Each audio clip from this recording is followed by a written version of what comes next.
ఎడారిలో సెలయేర్లు జూలై 29. నీవు హిమము యొక్క నిధులలోనికి చొచ్చితివా?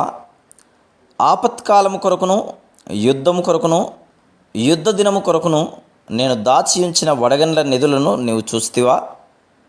యోబు గ్రంథం 38వ అధ్యాయం 22-23 వచనములు. మన శ్రమలే మనకి గొప్ప అవకాశాలు. చాలాసార్లు వాటిని ఆటంకాలుగా భావిస్తాం.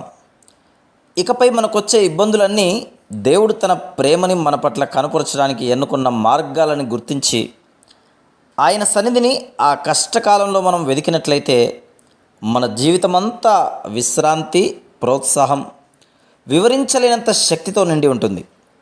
అప్పుడు ప్రతి కారు మేఘము ఇంద్రధనుస్సు అయిపోతుంది.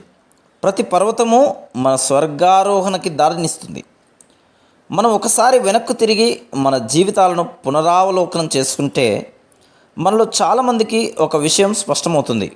అదేమంటే, మన పరమ తండ్రి మనకు తన కృపను, విస్తారమైన దీవెనలను ఇవ్వడానికి ఎలాంటి సమయాలను ఎన్నుకున్నాడంటే, మనం పూర్తిగా వేసారిపోయి అన్ని వైపుల నుండి దారి మోసుకుపోయిన సమయాలను, దేవుని నుండి విలువైన ఆభరణాలను నల్లబట్టలు వేసుకున్న సేవకులు మురికిగా ఉన్న పెట్టెలో పట్టుకొస్తుంటారు. అయితే ఆ పెట్టెలో రారాజు భవంతిలో నుండి బయలుదేరబోతున్న పెళ్లి కొడుకు పంపిన సిరులన్నీ ఉంటాయి.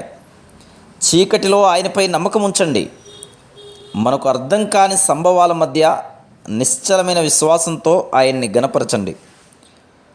పాము కుబుసం విడిచి క్రొత్త తేజస్సును, శక్తిని పొందినట్టు ఇలాంటి విశ్వాసానికి ప్రతిఫలంగా క్రొత్త యవ్వనం, ఉత్సాహం మనకు దొరుకుతాయి.